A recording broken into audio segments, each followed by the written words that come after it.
ಕೋಳಿ ಜಾತಿನ, ಹಂದಿ ಜಾತಿನ, ನಾಯಿ ಜಾತಿನ ಮೇಕೆ ಜಾತಿ ಗಣತಿ ಮಾಡ್ತಿರೋದೇ ತಪ್ಪು ಇದು. ಈಗ ಆಯಿತು, ತುಂಬ ಕಡು ಬಡತನದಲ್ಲಿ ಇದ್ದ ಅವ್ನಿಗೇನು ಸವಲತ್ತು ಕೊಡ್ತಾರೆ? ಡಿ ಸಿ ಎಮ್ ಮಾತ್ರ ಸಿ ಎಮ್ ಕೇಳಲ್ಲ, C M D C M ಕೇಳಲ್ಲ. ಸರ್ಕಾರದ ಬಗ್ಗೆ ಏನು ಹೇಳ್ಬೇಕಾದ್ರೆ ಬಿಟ್ಟಿ ಭಾಗ್ಯಗಳು ಕೊಟ್ಕೊಂಡಿದ್ದಾರೆ. ಸಾಮಾಜಿಕ ಮತ್ತು ಆರ್ಥಿಕ ಪರಿಶೀಲನೆ ಅಂತೇಳಿ ಮಾಡ್ತಾ ಇದ್ದಾರೆ ಕರ್ನಾಟಕ ಗೌರ್ಮೆಂಟ್. ಸೊ ಇದರ ಬಗ್ಗೆ ನಿಮ್ಮ ಅಭಿಪ್ರಾಯ? ಈಗ ನೀವು ಜಾತಿ ಗಣತಿ, ನೀವು ಯಾವ ಜಾತಿ, ನಾನು ಯಾವ ಜಾತಿ, ಇವ್ರು ಯಾವ ಜಾತಿ, ಏನಕ್ಕೆ ಬೇಕು ಮೇಡಮ್? ಅದು ಈಗ ಸಮಾಜದಲ್ಲಿರೋದು ತುಂಬ ಹಿಂದುಳಿದವರು, ತುಂಬ ಕಡು ಬಡತನದಿಂದವರು, ಇದು ಮಾಡ್ತಾ ಇರೋದೊಂದು ಸರಿ ಇಲ್ಲ ನನ್ನ ಪ್ರಕಾರ ಹೇಳೋದು. ಜಾತಿ ಏನಕ್ಕೆ ಸಮೀಕ್ಷೆ ಮಾಡಬೇಕು? ಹಿಂದೂ ಎಲ್ಲರೂ ಹಿಂದೂ ಒಂದೇ ಅದ್ಬಿಟ್ಟು ಅವನು ಆ ಜಾತಿ ಈ ಜಾತಿ ಏನಾಗುತ್ತೆ, ಇದು ವಿಷಯದ ಬೀಜ ಬಿತ್ತಂಗೆ ಆಗುತ್ತೆ. ಈಗ ಏನಾಗುತ್ತೆ, ಇಲ್ಲಿ ಮೈನಾರಿಟಿನ ತೋರಿಸ್ತಾರೆ, ಮೆಜಾರಿಟಿ ಕಡಿಮೆ ಇದ್ದಾರೆ. ಈಗ ಮೇಜರ್ ಇರೋರು ಮೈನಾರಿಟಿ ಕಡಿಮೆ ಇದ್ದಾರೆ ಅಂತ ತೋರಿಸ್ತಾ ಏನಾಗುತ್ತೆ, ಜನರ ಭಾವನೆ ಬೇರೆ ಬೇರೆ ಥರ ಡಿಸ್ಪ್ಯೂಟ್ ಆಗುತ್ತೆ. ಬಟ್ ಜಾತಿ ಗಣತಿ ಮಾಡ್ತಿರೋದೇ ತಪ್ಪು ಇದು. ಈಗ ಹಿಂದುಳಿದವರು ಬಡವರಿಗೆ ಶೈಕ್ಷಣಿಕವಾಗಿ ನಾವು ಸಮೀಕ್ಷೆ ಮಾಡ್ತೀವಿ ಅಂದರೆ ಏನು ಮಾಡ್ತಾರೆ ಬಡವರಿಗೆ? ಈಗ ಆಯಿತು, ತುಂಬ ಕಡು ಬಡತನದಲ್ಲಿ ಇದ್ದ ಅವ್ನಿಗೇನು ಸವಲತ್ತು ಕೊಡ್ತಾರೆ? ಏನು ಮಾಡೋಕ್ಕೆ?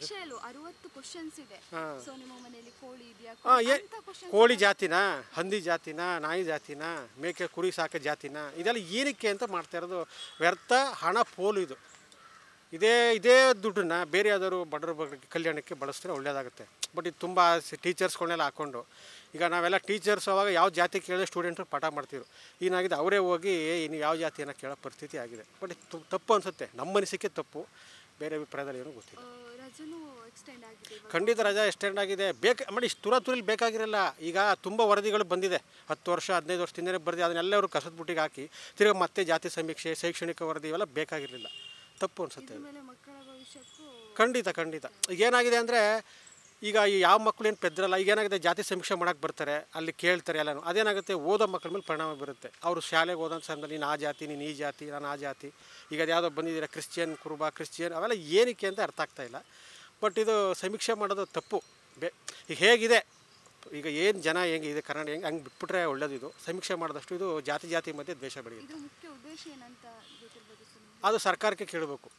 ಉದ್ದೇಶ ಏನಿದೆ ಅಂದರೆ, ಈಗ ಮೈನಾರಿಟಿ ಮೆಜಾರಿಟಿ ಇರೋರು ತೋರ್ಸೋಕ್ಕೆ ಅಂತ ಇವರು ಸಮೀಕ್ಷೆ ಮಾಡ್ತೀನಿ ಅಂತ ಹೇಳ್ತಾರೆ. ಅದು ರಾಜಕೀಯ ಲಾಭವೂ ಇರ್ಬೋದು. ರಾಜಕೀಯ ಲಾಭಕ್ಕೋಸ್ಕರ ಬಿಟ್ಟರೆ ಬಡವರ ಕಲ್ಯಾಣ, ತುಂಬ ಶೈಕ್ಷಣಿಕವಾಗಿ ಕೆಳ ಮಾಡ್ತಿದ್ದಾರೆ, ಯಾರ ಬಗ್ಗೆನೂ ಏನೂ ಕಾಳಜಿ ಇಲ್ಲ. ಅವ್ರ ರಾಜಕೀಯ ಬೆಳೆ ಬೇಯಿಸ್ಕೊಳ್ಳೋಕ್ಕೋಸ್ಕರ ಇದು ನಡೀತಾ ಇರೋಂಥ ಸಮೀಕ್ಷೆ. ಇಷ್ಟು ಹೇಳ್ಬೋದು. ಈಗ ಡಿ ಕೆ ಶಿ ಅಪೋಸ್ ಮಾಡಿದ್ದಾರೆ, ಸಿ ಎಮ್ ಮಾಡ್ತಾ ಇದ್ದಾರಲ್ಲ, ಜಾರಿ ಮಾಡಿದಾರಲ್ಲ, ಯಾರು ಕೇಳ್ತಾ ಇದ್ದಾರೆ? ಡಿ ಸಿ ಎಮ್ ಮಾತ್ರ ಸಿ ಎಮ್ ಕೇಳಲ್ಲ, C M D C M ಕೇಳಲ್ಲ.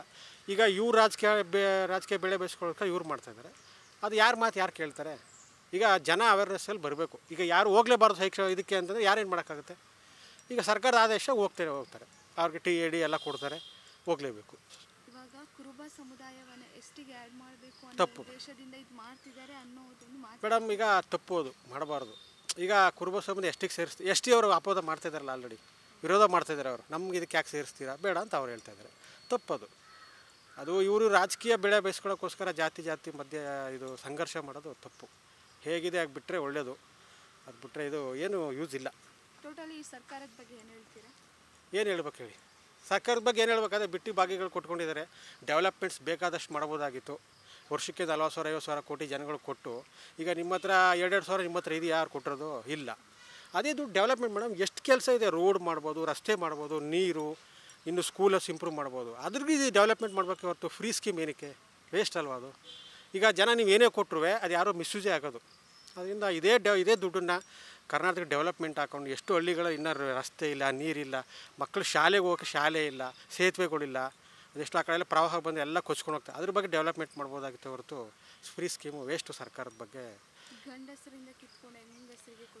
ಕೊಡ್ತಾರೆ. ಈಗ ಹೆಂಗಸರು ಖುಷಿಯಾಗಿ ಓಡೋದೇ ಇದ್ದಾರಲ್ವ, ಸರ್ಕಾರ ಇಳಿದ ಮೇಲೆ ನೆಕ್ಸ್ಟ್ ಇವರೇ ಬಂದು ಇದು ಕಂಟಿನ್ಯೂ ಮಾಡಲ್ಲ. ಆಗೇನಾಗುತ್ತೆ, ಬಸ್ ಚಾರ್ಜ್ ದುಬಾರಿ ಆಗಿರುತ್ತೆ, ದಿನಸಿ ವಸ್ತುಗಳು, ಬಳಕೆ ವಸ್ತುಗಳು ಎಲ್ಲ ದುಬಾರಿ ಆಗಿರುತ್ತೆ.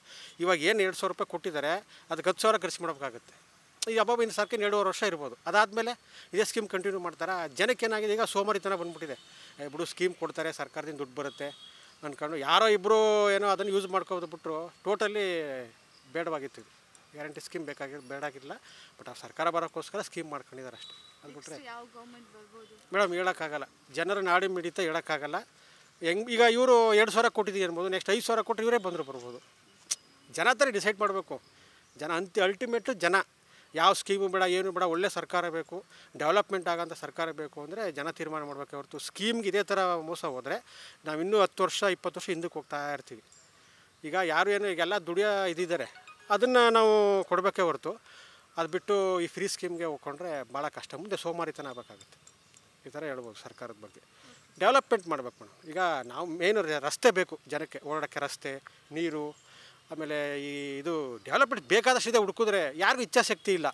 ಫ್ರೀ ಸ್ಕೀಮ್ ಕೊಡಬೇಕು, ಎಲೆಕ್ಷನ್ ಬರಬೇಕು, ಗೆಲ್ಲಬೇಕು, ಮೆಜಾರಿಟಿ ತೊಗೊಂಡು ಲೂಟಿ ಹೊಡಿಬೇಕು. ಅದು ಬಿಟ್ಟರೆ ಇನ್ನೇನಾಗ್ತದೆ ಡೆವಲಪ್ಮೆಂಟ್ಸು ಅಲ್ವಾ? ಇರೋ ರಸ್ತೆ ಹಾಗೇ ಇದೆ, ಇರೋ ಕೆರೆ ಕಟ್ಟೆಗಳಲ್ಲಿ ಹಂಗೆ ಇದೆ. ಹಳ್ಳಿ ಕಡೆ ಏನು ಡೆವಲಪ್ಮೆಂಟ್ಸ್ ಕೊಡ್ತಾಯಿದ್ದಾರೆ?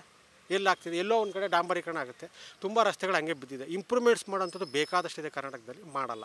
ಇಚ್ಛಾಶಕ್ತಿ ಯಾವ ರಾಜಕಾರಣಿಗಳಿಗೂ ಇಲ್ಲ. ಅದರಿಂದ ವೇಸ್ಟ್. ಯಾವ ಸರ್ಕಾರ ಬಂದರೆ ನಿರೀಕ್ಷೆ, ಜನರ ನಿರೀಕ್ಷೆ ಏನಿರುತ್ತೆ, ಇವ್ನು ಬಂದು ನಮ್ಗೆ ಏನೋ ಒಳ್ಳೇದು ಮಾಡ್ತಾನಪ್ಪ, ಇವ್ನು ಬಂದು ಏನೋ ಒಂದು ಒಳ್ಳೇದಾಗ್ಬೋದು ಅಂತಾರೆ. ಈಗ ಹಳ್ಳಿ ಕಡೆ ಹಂಗೆ ಇದೆ, ರಸ್ತೆಗಳು ಹಂಗೆ ಇದೆ. ಎಲ್ಲಿದೆ ಡೆವಲಪ್ಮೆಂಟ್ಸ್ ಇಲ್ಲ. ಯಾವ ಸರ್ಕಾರ ಬಂದರೂ ಅಷ್ಟೇ.